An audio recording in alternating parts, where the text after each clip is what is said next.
how do you come to expect something that hasn't manifested? So you say, well, money isn't coming easy to me, and I'd like to be like that guy, I'd just like to expect it. But how do you expect something that hasn't been happening when you've been noticing what's been happening? What's the obvious answer? You have to notice a little less what's been happening. You have to stop taking score of what is. You have to find some way to put what is where it belongs. You have to put what is where it belongs in the past tense category. What is no longer matters, because what is does not have to continue to be the regurgitated active vibration. What is doesn't have to be the active vibration. What's wanted can be the active vibration.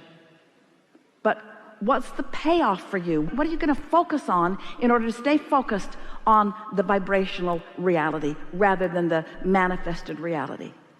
How do you get yourself to focus forward instead of backwards? How do you stop looking at what is when what is so compelling? Something else has to be equally compelling. Let's play with this just for a moment. Do you enjoy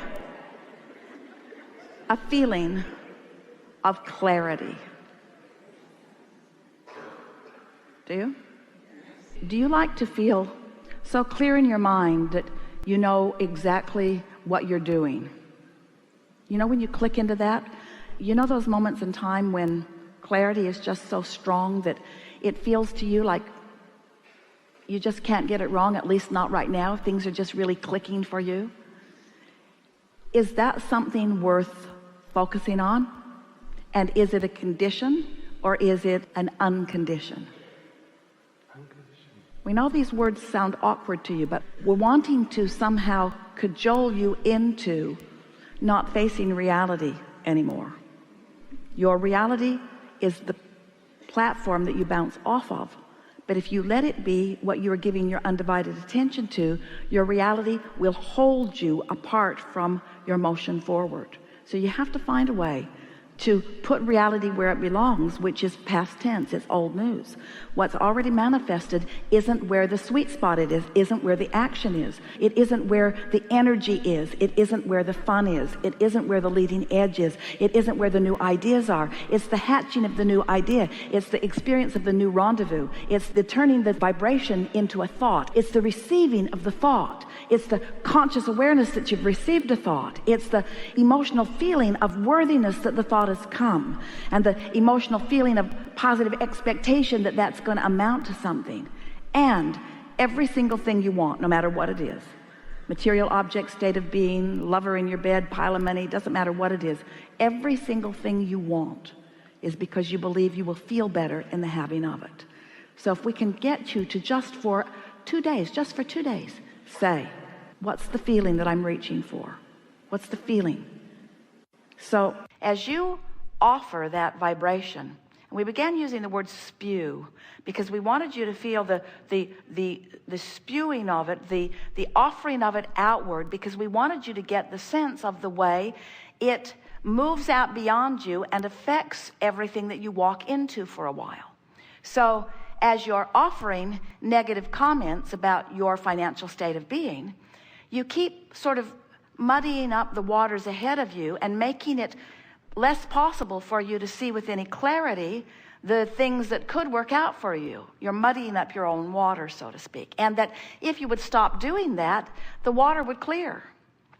And then the other night, Esther was eager to watch that big cap tighten down on the gushing oil in the Gulf.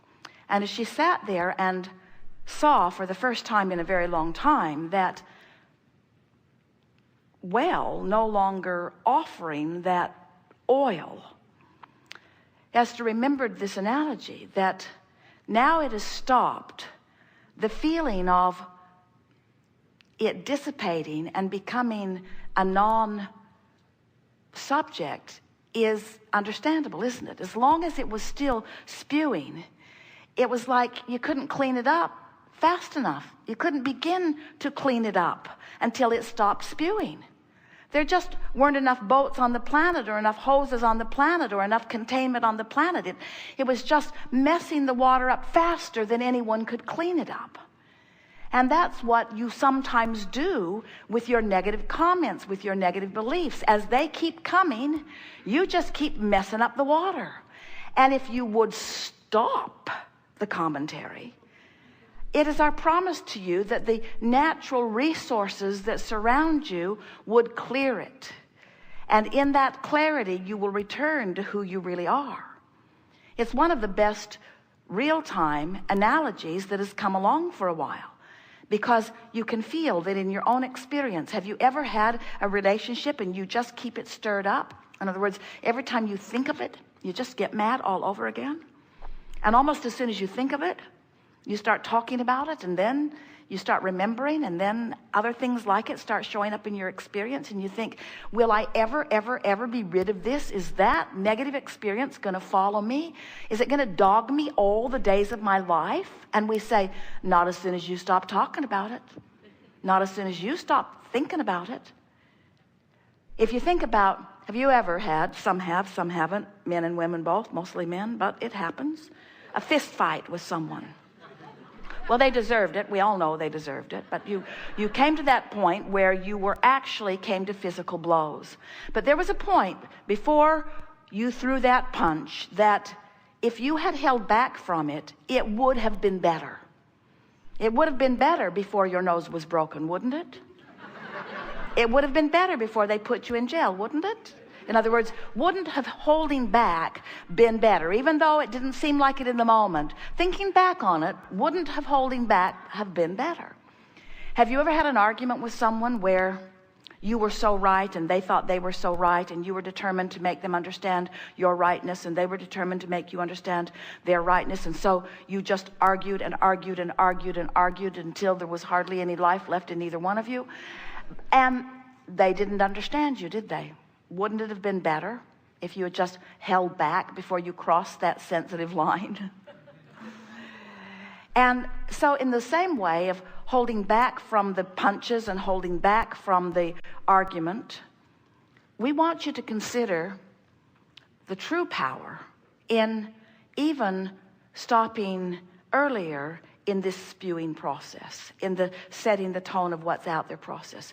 We want you to think in terms of what you are vibrationally setting yourself up to be the point of attraction of, because what's active in your vibration is your point of attraction. One day a woman argued with us about that. She said, Abraham, I was driving down a very busy freeway, and just to prove her point to us about how positive she was and how screwy law of attraction was, she said, and I was listening to one of your recordings at the time. Doesn't get any more positive than that. I was listening to your recording, and I was pulled over by a police officer and given a ticket. And we said, what was the ticket for? And she said, not wearing a seatbelt. And we said, what do you think about that? And she said, I think it's absurd. I don't think I should have to wear my seatbelt. I think I was born into the land of the free and the home of the brave, and I think I should be able to be brave enough and free enough to drive around without my seatbelt on.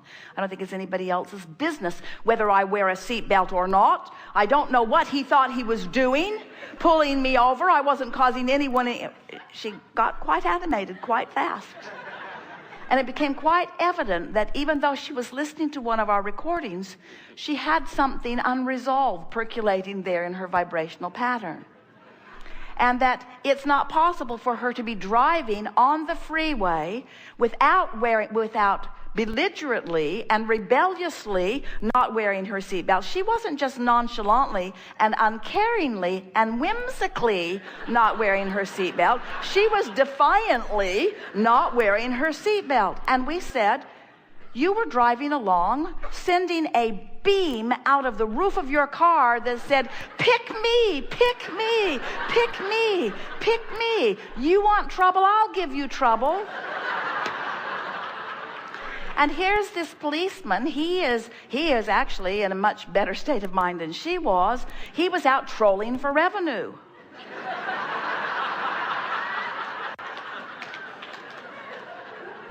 And they were a perfect vibrational match for one another.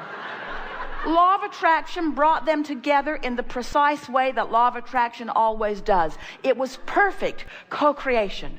Co-creation at its very best, really.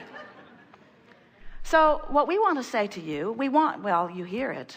We want you to gather from all of that you are offering signals all the time. And sometimes your signal matches with unwanted things. And sometimes your signal matches with wanted things.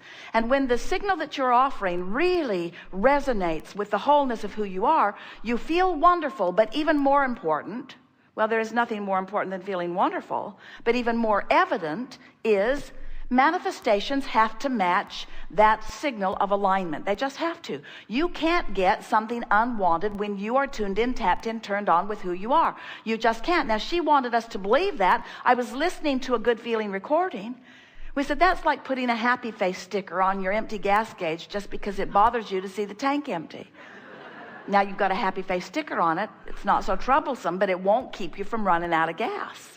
And the same thing is true of your vibrational patterns. In other words, we want you to become more aware of what you're offering vibrationally.